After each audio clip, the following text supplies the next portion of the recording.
Donc, le diable, il ne dort pas, il n'est jamais en vacances. Donc, ne commets pas l'erreur que beaucoup commettent, qui est celle d'oublier le Seigneur, de le mettre de côté et de se laisser prendre dans l'engrenage des vacances, des amusements, amusement sur amusement. On arrête de prier, on arrête d'être vigilant, on arrête de parler avec Dieu, on arrête de l'interroger. Non, non, non. Implique-le dans tes vacances. Tu vas voir la grâce, la faveur qui va t'accompagner.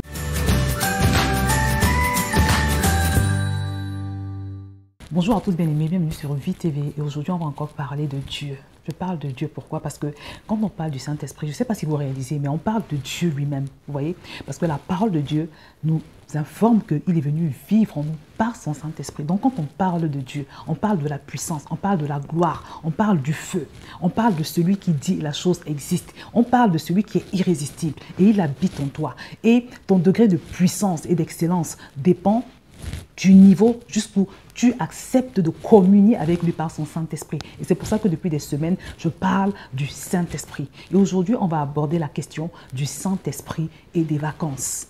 Oui, parce que Dieu également intervient dans ce genre de sujet. Dieu s'intéresse à là où tu vas pendant les vacances et même déjà avant de choisir l'endroit où tu veux aller pour les vacances. Il s'intéresse à la période que tu choisis pour les vacances parce que ta vie ne t'appartient pas. D'accord? Donc, on va voir dans les minutes qui suivent la différence que ça peut faire d'impliquer le Seigneur dans ses vacances ou pas. Mais avant d'entrer dans le vif du sujet aujourd'hui, je voudrais vous rappeler que le guide 21 jours pour apprendre à marcher avec Dieu par son Saint-Esprit est toujours disponible et qu'en ce moment, pour toute personne qui se procure le livre, la version audio est offerte et également, vous aurez la possibilité de participer au challenge 21 jours synchronisé avec le Saint-Esprit dans le groupe Telegram. Le challenge en question commence vendredi, donc que tu aies acquis la version brochée ou PDF, numérique du guide, tu auras le droit de participer au challenge de façon totalement gratuite. Ne loupe pas cette opportunité. Je t'ai mis tous les liens en bas de cette vidéo. Donc aujourd'hui, on va parler du Saint-Esprit et de tes vacances. Il y a cela plusieurs années, dans la même année, on a vécu deux expériences vraiment très différentes. Mais je suis convaincue que l'une de ces expériences-là était le fruit du fait que c'est le Saint-Esprit qui nous avait conduits. Et l'autre, dans la deuxième expérience, ce n'était pas du tout le Saint-Esprit. Je vais commencer par la bonne expérience. On avait eu la pensée comme ça d'aller retrouver nos parents qui, enfin mes parents à moi qui vivent aux États-Unis, parce que ça faisait très très longtemps que je ne les avais pas revus. Donc on a la pensée. Et c'est le Saint-Esprit qui nous a inspiré cette pensée. C'est par la suite que je l'ai compris. Parce que le Saint-Esprit parle, entre autres, par des pensées qui reviennent tout le temps, des pensées récurrentes. Donc, on décide de prendre les billets d'avion. Déjà, au moment de prendre les billets d'avion, ils étaient à des prix défiant toute concurrence. On a payé, je crois, le tiers de ce que coûte normalement un billet d'avion pour partir aux États-Unis. Et c'était rien que déjà ça, c'était quelque chose d'extraordinaire. C'était quelque chose de très étonnant. Et par la suite, tout s'est très bien passé, le voyage. Et quand on est arrivé sur place, mes amis, je pense que c'était vraiment l'une de nos meilleures vacances. C'était tellement agréable. La famille était émerveillée. Ils nous ont fait du bien, on leur a fait du bien. Et c'est tout le monde qui s'empressait pour nous inviter, pour nous rendre de séjours agréables. C'était intense, mes amis. C'était juste magnifique. Et on a passé une semaine de séjour. Mais quand on revenait, on avait le sentiment d'avoir fait un mois de vacances, vous voyez. Et c'est à ça que ressemblent des vacances inspirées et conduites par le Saint-Esprit. C'était vraiment l'un de mes meilleurs séjours, voilà. Et c'est ce qui se passe quand c'est le Saint-Esprit qui inspire. Parce que quand tu permets au Saint-Esprit de te précéder dans une affaire, il te précède vraiment, en sachant que Dieu est parfait et il est excellent. Et maintenant, on va parler de la deuxième expérience qui n'était pas du tout bonne. C'était en Afrique cette fois-là. Et on nous avait invités, il y avait une invitation, et il fallait qu'on y soit. Mais même quand on t'invite, hein, tu as le droit de chercher la face de Dieu, même si c'est la famille proche, et tu dois toujours chercher la face de Dieu. Parce que je vous assure que par la suite, il s'est avéré que non seulement la chose pour laquelle on nous avait invités n'était pas du tout inspirée, je vous passe les détails, parce que si je vous donne les détails, vous n'allez pas y croire, mais le séjour en lui-même était, franchement, il laissait à désirer. Et ce qui m'a marqué, moi et les enfants, je me rappelle qu'on s'était retrouvés dans un appartement qui nous avait été gracieusement proposé hein, par un frère en Christ. Malheureusement, dans cet appartement, qui était pourtant tout neuf, hein, comme je vous le dis, il y avait des cafards, des blattes si vous voulez, appelez-les comme vous voulez. Et le pire, c'est quand, je n'oublierai jamais, je me suis réveillée un matin avec une de ces bêtes-là dans mon lit. Je n'oublierai jamais la sensation. Je me réveille le matin et je ressens quelque chose de dur au contact de ma peau. Et quand j'ouvre les yeux, je vois une de ces bêtes-là. Quand je dis cafards, ce n'est pas des cafards normaux, vous voyez. C'est des cafards noirs et durs. Parce que j'ai ressenti un truc dur sous moi. Je vous assure, quand j'ai ouvert les yeux, je crois que j'ai poussé un cri et j'ai dû bondir. Je n'en revenais pas. Et quand c'est comme ça, c'est impossible de dormir. Et ça s'est répété comme ça sur plusieurs jours.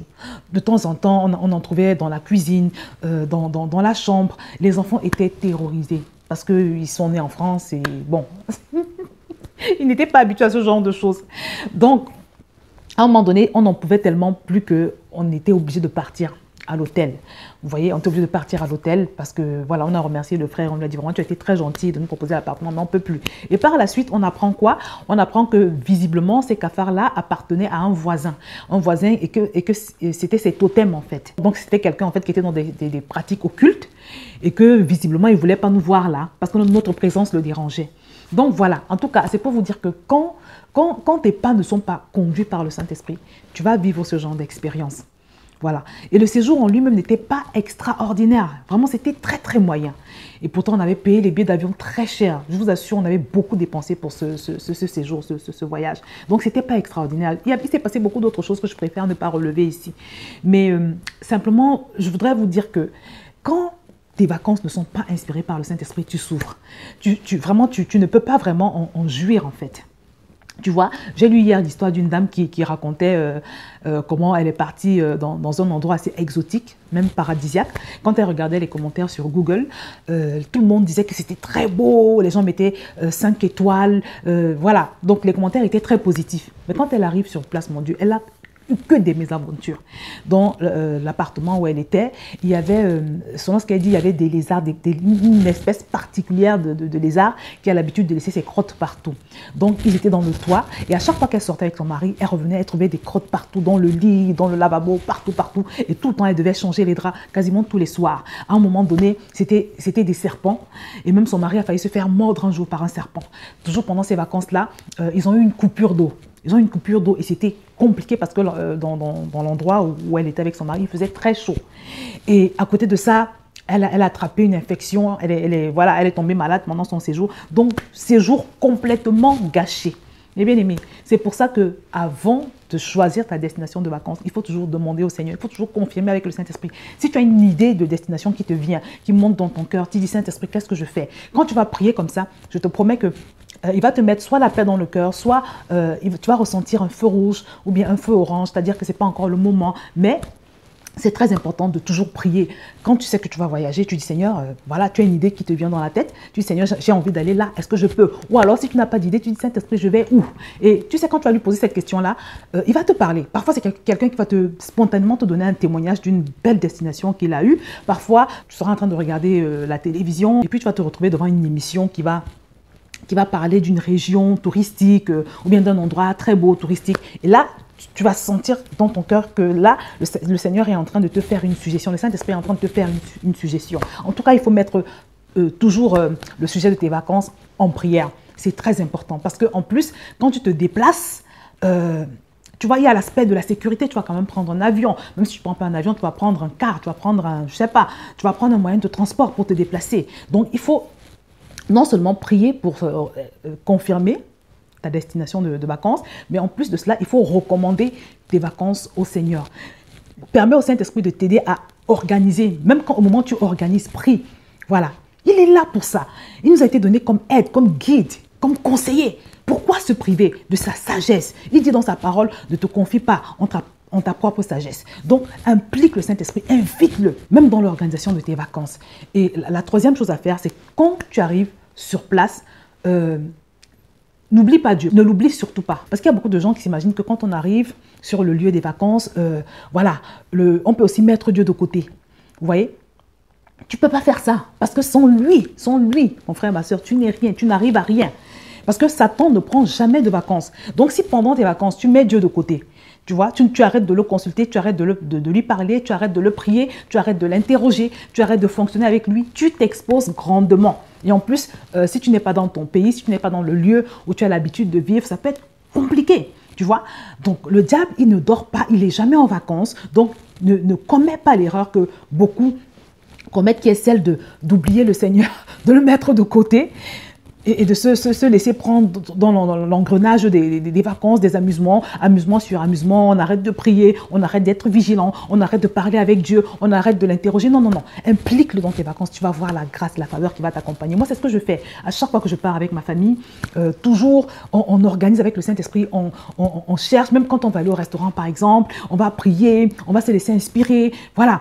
Donc, toujours, on l'implique. Le matin, on se réveille au moment où on fait le planning de la journée, c'est-à-dire qu'est-ce qu'on va faire pendant la journée. On prie, on demande au Saint-Esprit. Et des fois, il peut arriver qu'on ait une idée de faire quelque chose. Parfois, c'est un de mes enfants qui nous propose de faire quelque chose, mais on ressent que non, là, il y a le feu rouge. Non, non, le Saint-Esprit nous dit non, n'y allez pas. Donc, mes amis, ce que je vous dis est tellement important. Prenez la peine d'impliquer Dieu dans vos vacances. Elles n'en seront que meilleures. Donc voilà, c'est ce que je voulais partager avec vous. Comme je l'ai dit, si tu n'as jamais participé au challenge 21 jours synchronisés avec le Saint-Esprit, il suffit simplement de t'inscrire sur le lien que je t'ai mis en bas, après t'être procuré le guide, bien évidemment, et je t'annonce d'ailleurs que désormais, pour tous ceux qui sont en Afrique, c'est possible d'avoir le guide désormais. Les filles de mon équipe ont rendu la chose possible. Vraiment, je bénis Dieu pour leur vie en passant. Donc, si tu ne peux pas commander en ligne pour une raison ou pour une autre, clique simplement sur le lien que je t'ai mis en bas. Voilà. Donc voilà, mes bien-aimés, c'est ce que je voulais partager avec vous. Le Saint-Esprit, l'Esprit de Dieu, l'Esprit de puissance, l'Esprit de sagesse. Il faut l'impliquer dans toutes nos affaires, parce que nous avons tout à y gagner. Donc voilà, je vais m'arrêter là. N'oublie pas de partager cette vidéo et de la liker également. Je vais m'arrêter là et je te dis à très bientôt sur VTV.